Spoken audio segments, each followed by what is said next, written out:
Welcome to সাইপাস। এখন সাইপাস সম্বন্ধে কিছু বলবো।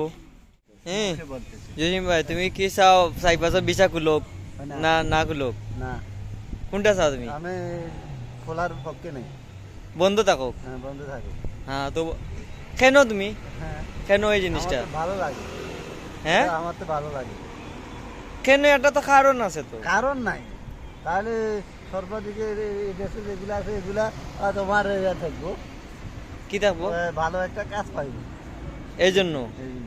আচ্ছা, থ্যাংক ইউ ভাই। তুমি কি চাও এই দেশের ভিসা খুলুক না বন্ধ থাকুক? সেটা আমরা সবাই চাই, কারণ দেশে ভিসা খুললে হ্যাঁ, বাংলাদেশে যারা বেকার আছে তাদের জন্য আরো সুযোগ সুবিধা ভালো হয়। আমি হয়তো একটা কথা বলি, আমাদের দেশের লোক না আসুক, আরেক দেশের তো লোক আসবে, তার চেয়ে আমরা চাই আমাদের দেশের লোক আসবে। হ্যাঁ, এইটাই আসলে আমাদের দেশের এইটার তো এই দেশে আসলে যে দালালগুলো অনেক টাকা নেয়। দালাল ভাই এরা নেবেই, কিন্তু এদের সাথে পাঙ্গা নিয়ে লাভ নাই, কারণ এদের জন্মগত বলা উচিত না। তারপর বাঙালি মানুষ, আমরা বাঙালি, 1 টাকা জায়গায় 5 টাকা তারা খাইবেই। তারপর বেকার মানুষ যারা আছে বাংলাদেশে তারা আসবে।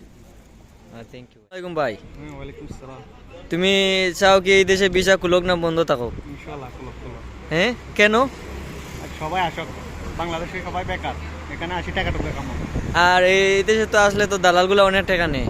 আস্তাগফিরুল্লাহ, তাহলে তো আর যাই না ভাই। ওয়ালাইকুম বড় ভাই, ফেসবুকে ভাইরাল হয়। তুমি সাইপাসের ভিসা খুলুক না বন্ধ থাকুক, তুমি কোনটা চাও?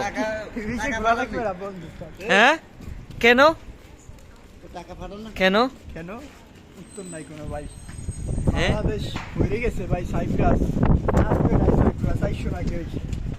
এই জন্য। হ্যালো, আসসালামু আলাইকুম বাতেন ভাই, তোমাকে যে প্রশ্ন, সাইপাসের ভিসা খুলুক না বন্ধ, এই জিনিসটা চাও? হ্যাঁ, কেন? মানুষ আসবো, ইনকাম করবো, ভালো হবো। ভালো হইব। এই দেশের দালালরা অনেক বেশি টাকা নেয়, নিলে দালালের চলে ইনকাম করতেছে না। এই জন্য দালালকে সাপোর্ট দাও তুমি, তাই না? Thank you.